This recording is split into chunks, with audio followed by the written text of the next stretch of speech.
মসজিদের ঘাটে একটা স্বর্ণের নৌকা আসতো। আমি দিঘিতে বিভিন্ন বিবাহ অনুষ্ঠানের মধ্যে কতগুলি কি জিনিস আসতো। এই দিঘিতে একসময় অলৌকিকভাবে আসতো স্বর্ণের নৌকা। কি কি থাকতো এই নৌকাতে, কেনই বা এখন দেখা যায় না সেই স্বর্ণের নৌকাকে, কোথায় অবস্থিত এটি, তার পুরো বিস্তারিত জানাবো এই ভিডিওতে। চট্টগ্রামের বাঁশখালী উপজেলার বাহারছড়া ইউনিয়নের শাহ বখশী হামিদ দিঘি।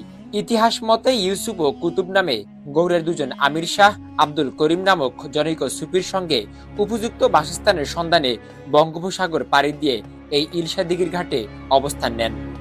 লোকমুখে প্রচারিত রয়েছে প্রায় 500 বছর আগে এই দিঘিতে প্রতি শুক্রবার অলৌকিকভাবে আগমন ঘটত মালামালবর্তী নৌকা। এই বক্সে আমি দিঘিতে বিভিন্ন বিবাহ অনুষ্ঠানের মধ্যে কতগুলি কি জিনিস আসতো, যেগুলি আমরা আমাদের দাদার থেকে শুনেছি। হ্যাঁ, এরকম একটা এই আপনার দিঘি ছিল। এই দিঘির এই মসজিদটা কিন্তু অনেক পুরাতন ঐতিহ্য ধরে রাখে। আর সেই মালামালগুলো ভাগ করে নিত স্থানীয়রা। কোনো এক অদৃশ্য কারণে বন্ধ হয়ে যায় এই দিঘিতে সেই স্বর্ণের নৌকা ভেড়া। তার মধ্যে একটা কেরামত হচ্ছে যে জুমার দিনে মসজিদের ঘাটে একটা স্বর্ণের নৌকা আসতো।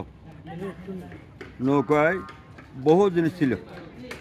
ওই কোনো এক ব্যক্তি ওনার এই জায়গা থেকে কিছু না কিছু বুক করছে, সেই থেকে বন্ধ হয়ে গেছে, আর উঠে না। ও ফৌরের মধ্যখান থেকে উঠে। আবার কারো মতে এলাকায় কারো বিয়ে হলে বেশি আসতো বিয়ের মূল্যবান সব জিনিসপত্র, স্বর্ণের নৌকা কিংবা বিয়ের সামগ্রী বেশি আসা। লোকমুখে প্রচারিত এই বখশী হামিদ দিঘি এখনকার মানুষের কাছে এক অনন্য নিদর্শন। এই দিঘির পাশেই গড়ে উঠেছে সুলতান সুলাইমান নির্মিত একটি 3 গম্বুজ বিশিষ্ট মসজিদ, যা দেখতে আসেন দূর দূরান্ত থেকে হাজারো মানুষ।